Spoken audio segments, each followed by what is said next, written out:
Well, good morning, everybody. Here we're looking at Job chapter 35 to 37. And we're continuing with Elihu. Um, it's interesting. I don't know if you've ever been in the place where you, when you were younger, said things and maybe judge people, but also talk to them in your exuberance of youth. And then later in life, you realize how inappropriate and how wrong you were, and it's an embarrassing thing. And maybe you've been in a position where you've been chided, or somebody younger who doesn't have all the knowledge is speaking into your life, and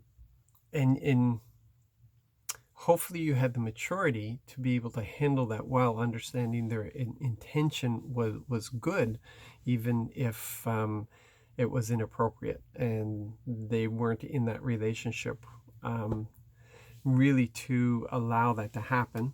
Hope you showed them some grace. And they were probably speaking from a place of ignorance concerning your life and situations. We can be misjudged that way, especially from youth, especially from the exuberant ones.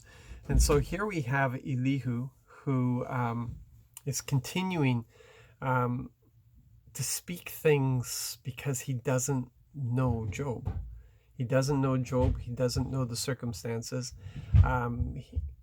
It's obvious the way he's speaking to Job. He's speaking to Job as if Job does not know God at all, doesn't know anything about God.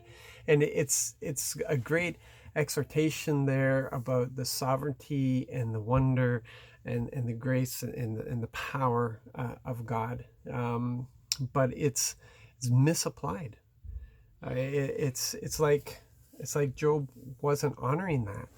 Elihu again is the accusations that Job has done wrong. That Job, everybody's see they're not getting. Job doesn't even understand what's going behind the scenes.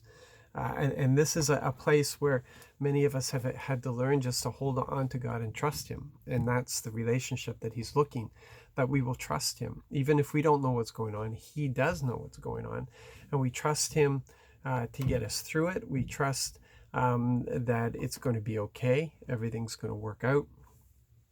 And we listen. We listen for instruction. We listen to what He might be telling us to do, and we seek His face and His counsel for that. We certainly don't accuse God of injustices. We have a greater insight than that, than what Job had. But it must have been hard for Job to sit there and listen to this young guy saying these things, accusing him of things, and speaking to him as if he knew nothing. That's why Paul, when he was instructing Timothy, said that he needs to treat those who are older than him like fathers, like parents. He needs to treat those who are younger than him like brothers and sisters, and those who are older than him like mothers and fathers, treating them.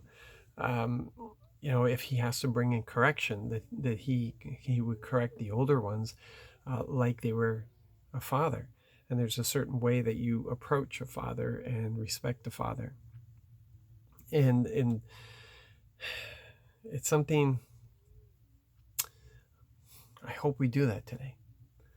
I hope we honor those who are older than us. That's one thing that really comes across further in the Bible, in the Old Testament and the New Testament, is the importance of honor. And Elihu here just was not honoring Job. He wasn't giving Job the credit of his long years. He didn't know the dedication Job had towards God. He didn't know how Job honored God in everything that he did, in all his dealings with his business and with his children and the family, everything. Yeah, he honored God. But Elihu is treating Job as if he's just an ignorant person who's done these great wrongs. And we need to be very careful that we don't become like that. that we don't take on that kind of arrogance. Okay, well, I'm going to leave that with you today. Again, it's a lot of the same lesson, but just different angles on it, that we would understand the importance of not, well, from the Comforter's point of view, the importance of bringing comfort and not judgment, and from Job's point of view, trusting God in all the circumstances, and not bringing accusation against him. Okay, so you guys have a great day. Be blessed. Be engaged with people. Love you all.